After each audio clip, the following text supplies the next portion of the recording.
So here we are, old friend. You said we'd live forever. I guess forever's not such a long time after all. You were always right there with me. Well, until one day, you weren't. I'm not going to pretend that what we had was perfect. There were many times where, if we're being honest, you would run out on me, and I resented that. But your vision astounded me. The way you saw things in so much detail, your absolute clarity at times, it was beautiful. Sometimes you were a little awkward, hard to handle,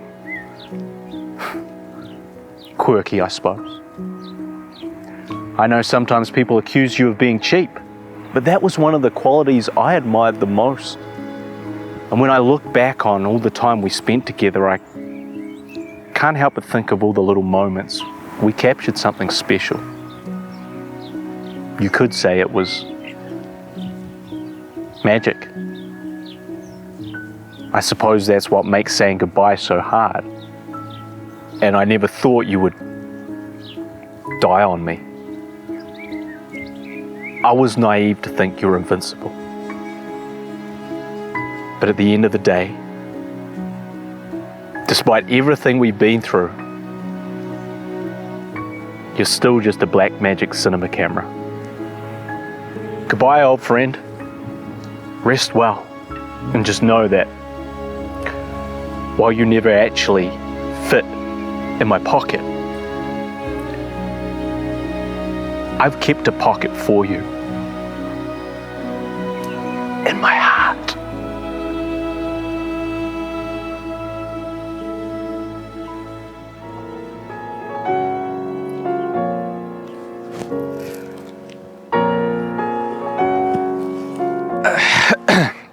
Also, I did just replace you with a red Komodo.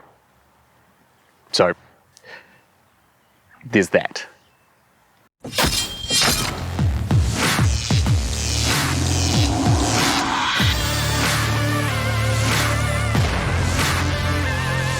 Previously on The Savage Filmmaker. Quality control and reliability are two areas that Blackmagic must absolutely address if they want shooters to truly trust their products.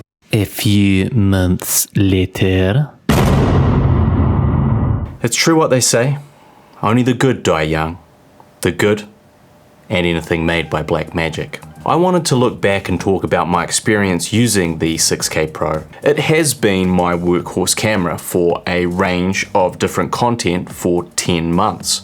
I want to talk about the things, both good and bad, that I've discovered while using it over that time, and also what happened to it.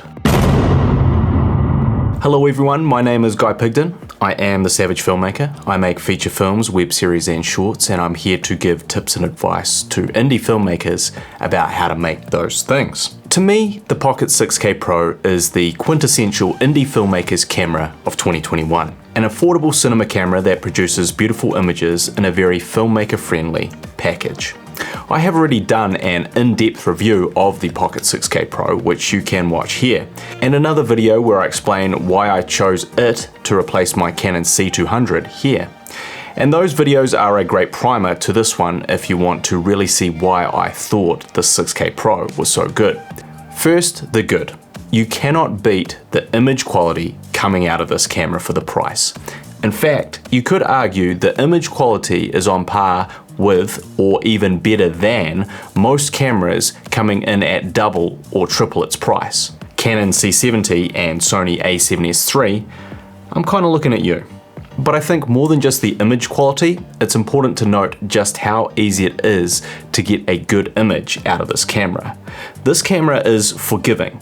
It works well when you have limited lighting. It gives you something really pleasing without requiring expensive lighting setups. The Gen 5 color science is gorgeous, and while you may not think of this as a run and gun camera, it really works for that type of setup. It's refreshing to me that Blackmagic have in some ways compromised the sales of their higher end cameras such as the Ursa Mini G2 and the Ursa 12K, because the Pocket 6K is just so damn good. This is the opposite of what companies like Canon do, and you have to appreciate Blackmagic's ongoing dedication to delivering the most bang for the buck, even if it means they might cannibalize their own cameras in the process. I've also found the 6K Pro to be the ultimate interview camera because of this. You have great resolution to punch in if need be, your image doesn't require complicated lighting setups, the Pocket 6K's B-RAW just renders colors so nicely and gives you latitude to make adjustments in post. And I do have to point out B-RAW as one of Blackmagic's crowning achievements with this camera. I'm not really interested in the arguments about whether this is true RAW or not.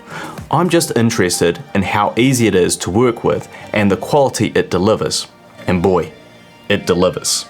2021 for me has been the year of working with RAW codecs. As I was coming previously from compressed 1080 HD worlds and the Canon's older versions of C-Log, I've edited a considerable amount of footage using Canon RAW Lite, Blackmagic's B-RAW, and Red's Red Code RAW.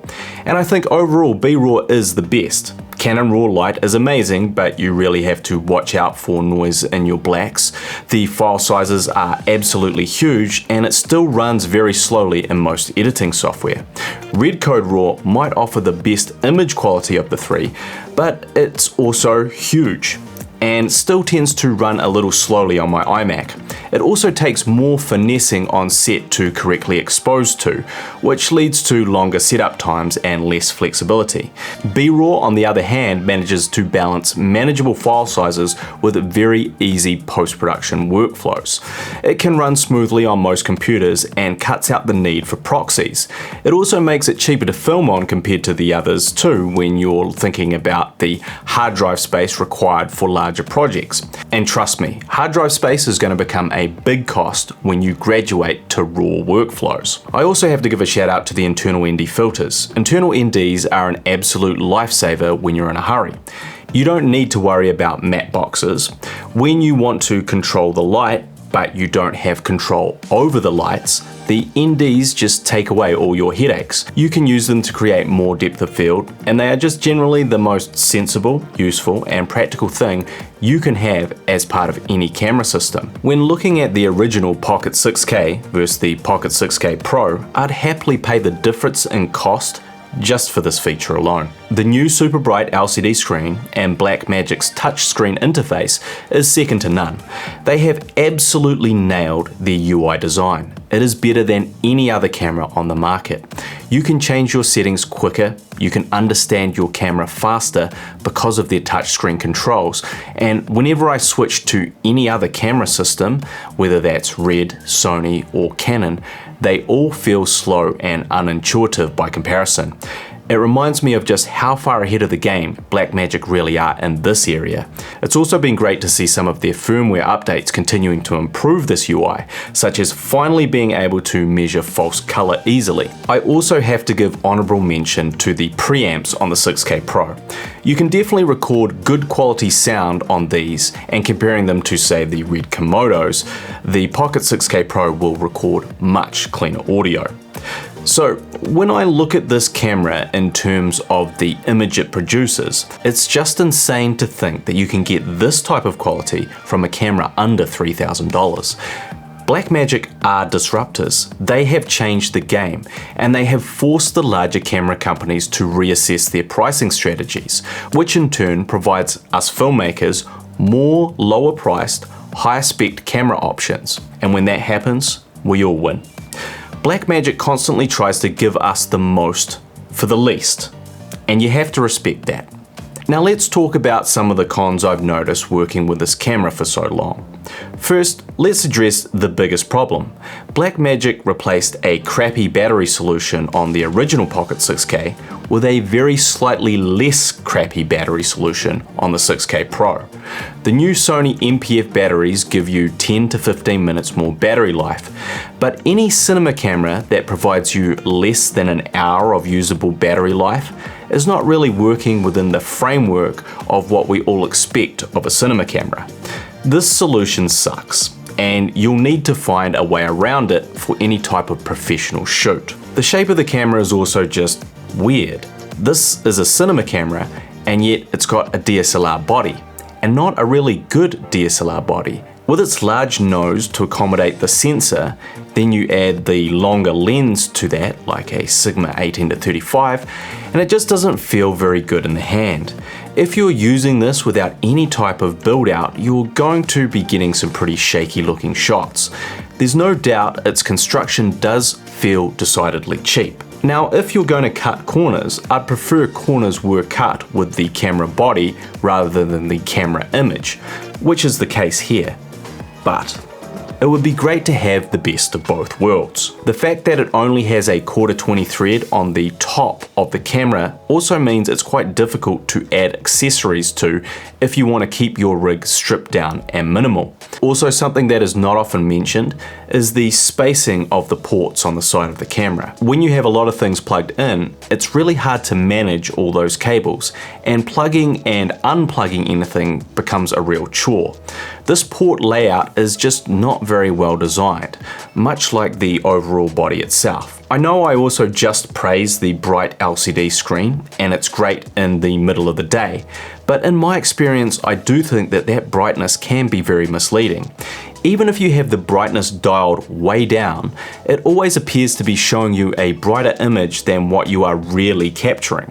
Yes, you can verify your exposure with the false color tools, but when you're in a rush, it can be easy to underexpose due to that bright screen. It's not really providing you a truly accurate image of what you're capturing, and that's a problem. Something else that I've noticed through using the camera is just how bad the rolling shutter or Jello effect is on the 6K Pro, to the point where it will limit the way in which you film. If you move this camera quickly, you are going to see Jello. I can see this even when I'm just walking handheld behind someone. What does this mean for most people? Well, if you're someone who likes to film highly kinetic, fast-paced action, this camera would be completely unusable. The rolling shutter is that bad. How that will affect you will depend on your shooting style, but it is potentially a severe limitation that I really never expected to encounter when making my initial purchase. And now we get to the biggest con of the Pocket 6K Pro.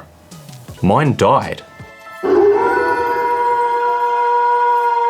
So there I was, mid-shoot, having shot several hours of interviews with my Pocket 6K Pro, just about to pack down to our next location, when I decided I should get one last cutaway.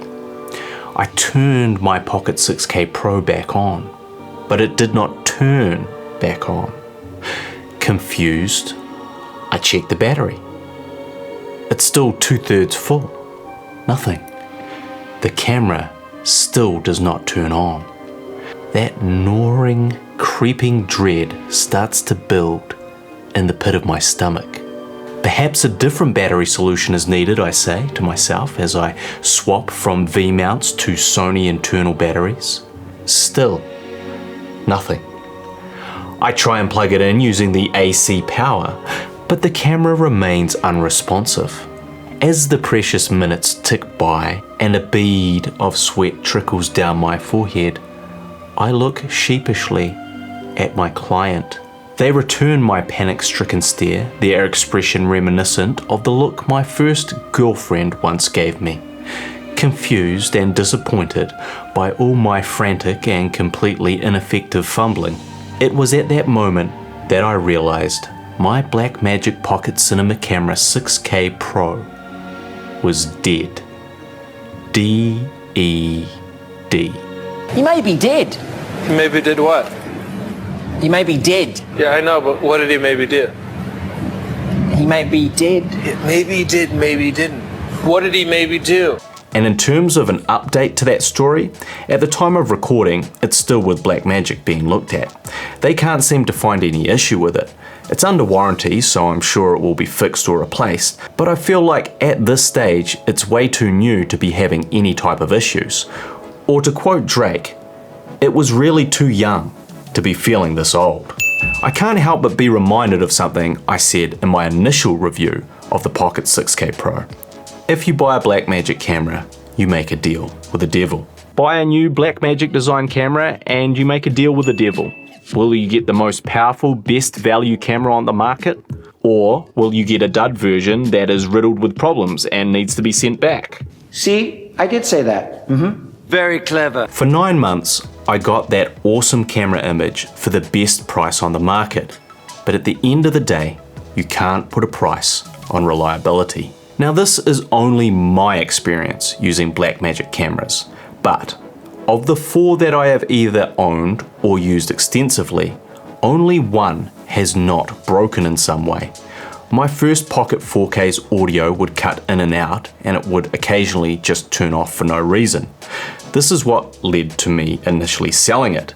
The Ursa Mini G1 we used to film my latest short film had a major dead pixel issue, and the whole sensor had to be replaced.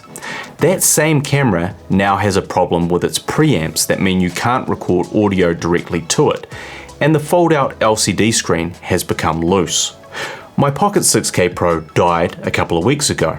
Only the new Pocket 4K, which I bought a few short months ago as a B-cam, has not given me any problems. That's a 75% failure rate, so by any standards, it's not a good track record.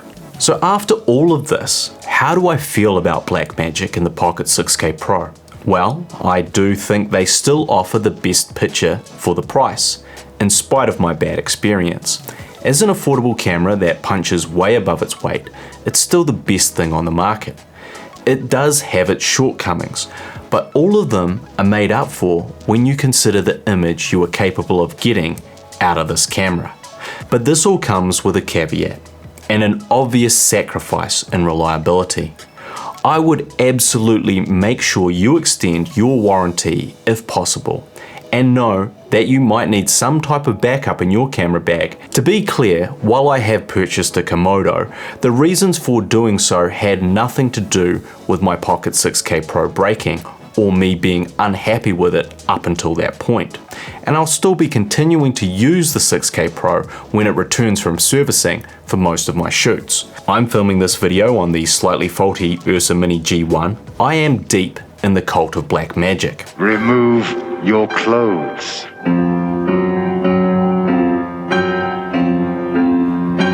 So I say this with all due respect.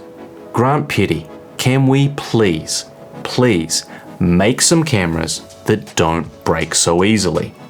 If you found this video helpful, please consider giving it a like and subscribing. And if you'd like to support me, consider watching my latest feature film, Older, which was not filmed on a Blackmagic camera. But my web series, Immi the Vegan, was filmed on the Ursa Mini Pro G1, and they're both available for free on Amazon Prime. Links in the description. If you've had a bad camera experience, Blackmagic or otherwise, I'd love to hear your story in the comments below. As always, I am the Savage Filmmaker, and I'll see you when I see you.